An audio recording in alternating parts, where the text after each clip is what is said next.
Hi there. I'm going to do a review for Backrooms. This movie just came out 2026.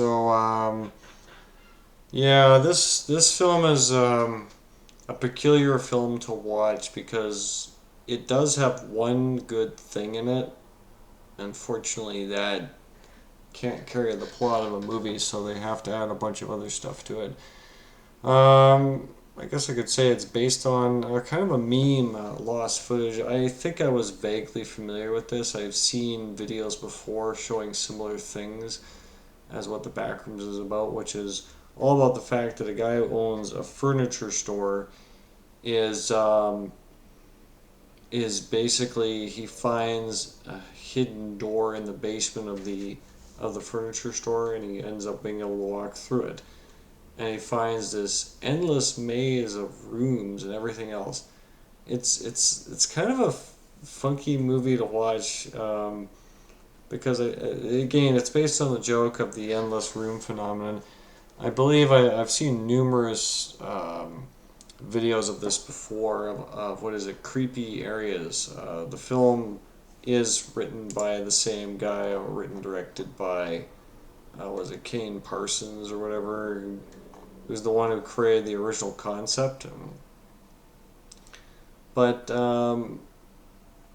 it's kind of a hard. I don't know. It's got some stuff from the series. The basic point is that they are trying to create a what's it called? They're trying to create a scenario that's similar.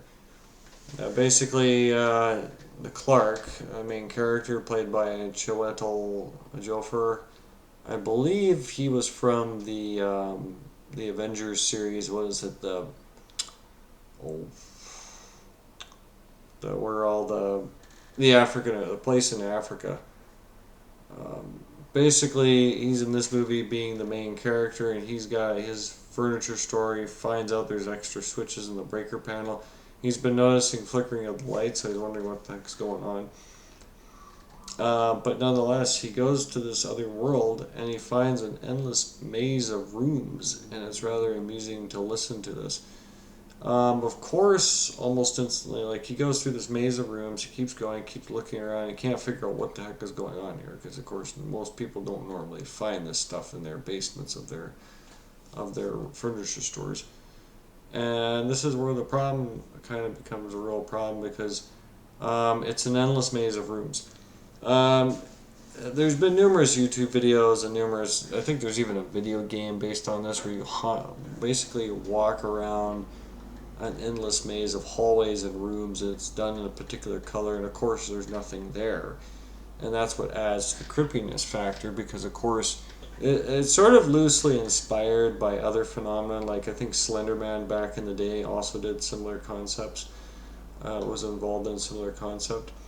But this movie here is based around the concept of trying to find in the rooms, a place. It's kind of amusing to watch it because it keeps going on and on and on, and I'm not entirely sure what they're.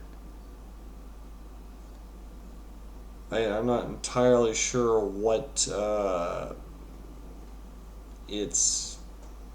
I think the basic point is that they don't exactly know where this place came from. In the movie, they have to add some depth to it. The actual game, the actual videos, found footage videos as they per se, have no real backstory to them. They're just a person, they're just somebody walking around in an endless chasm of stuff.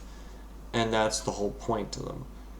In the movie, they have to have create some semblance of a storyline, because if you just had a guy walking around in an endless pile of rooms, that story wouldn't last very long. This here has got to be a movie format, so it's got to create the concept of an actual story.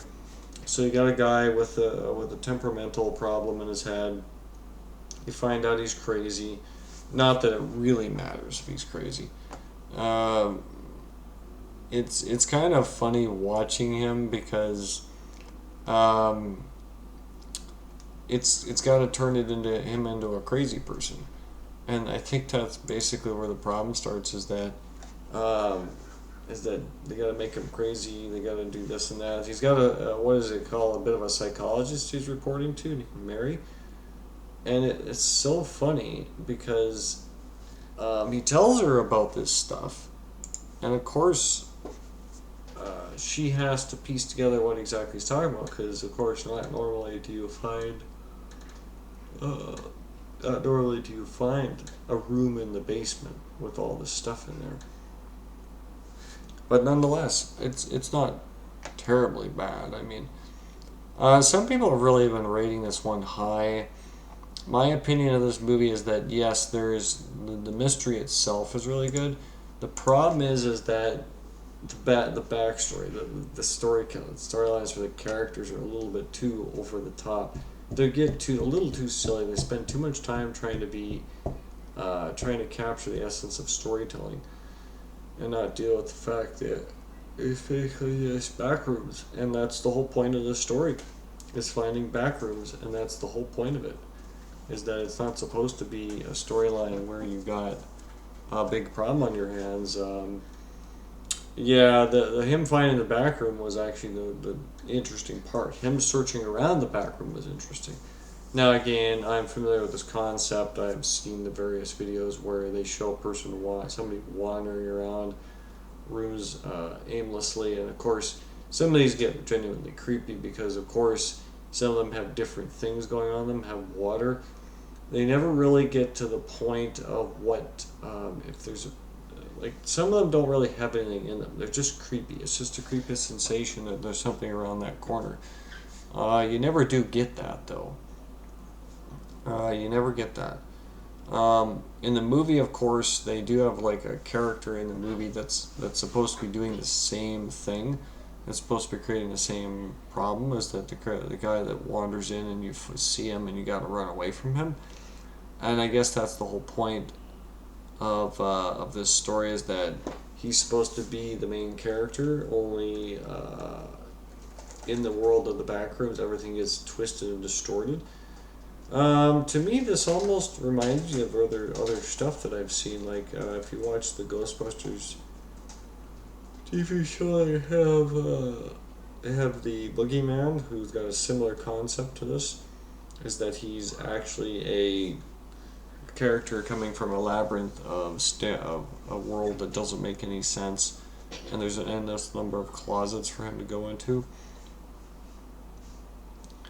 Nonetheless, yeah, this movie here has the same.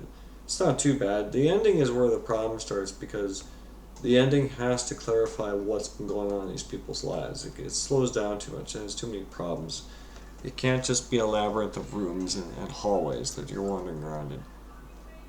It has to have a storyline. It has to end off with the fact that in the third part, basically, the psychologist finds out what's been going on, and you sort of find out that there are distorted people in this world. The ending is a little bit murky, is exactly what the point is I guess this is his world. It's making out to be his world. It's actually the nightmare of his world, and that he's the one who created the back room, supposedly. Doesn't make any sense because they already have a scene at the start of the movie that indicates that. I don't know what the scene at the starts. The scene at the start indicates that he's not the first one to find these rooms. So why I guess the monster though is supposed to be whatever is your worst nightmare or something like that. I'm not entirely sure what the monster is supposed to represent. There is definitely a monster though. Not all the actual video games and found footage videos include a monster in them. Some of them do, some of them don't. Some of them are just you wandering around a maze of stuff. In this one, they had to create some sort of character to make you run for your life. And more or less that's what this story is of this, is that you gotta run the moment you see this guy because he will come after you. But nonetheless, it's not even entirely clear where any of this is happening. it looks like it's set in about 1992. I think that's what, or 1990. Not 1992. That was, yeah, 1990 and June, apparently. So it's in the era of video cameras, personal video cameras. But nonetheless, it's a very, very hard to keep track of exactly what's been going on in this world, how it came to be. It's just a labyrinth of rooms that's starting to appear all over, everywhere in the world. But yeah, I don't mind the labyrinth itself. That part is interesting. The part that gets boring really quick is the explanation of the backstory and what's supposed to be happening to everybody. Um, don't know if that really works as a storyline, but it's nonetheless. So some people have been rating this quite high. I'm like, I don't mind the part with the I don't mind the part with the labyrinth of rooms. I just don't like the part where you find out what's been going on. That's the part that doesn't really work, because the original concept is just a plain old horror thriller, creepy concept of wandering the hallways. It's kind of like wandering the hallways of a mental asylum, abandoned buildings. People do that. Have been doing that for years and finding things, and they are creepy too. That's what this is sort of based on. But nonetheless, yeah, it's not I don't know. I was mixed feelings about it. I could have used more of the him searching through the bowels of the place rather than him explaining it, rather than just showing him doing this, rather than getting into a stupid backstory about them being both mentally insane people. Didn't need to see that. You know. But yeah, it works well enough. It's fine. I guess it works as a fine movie. But yeah,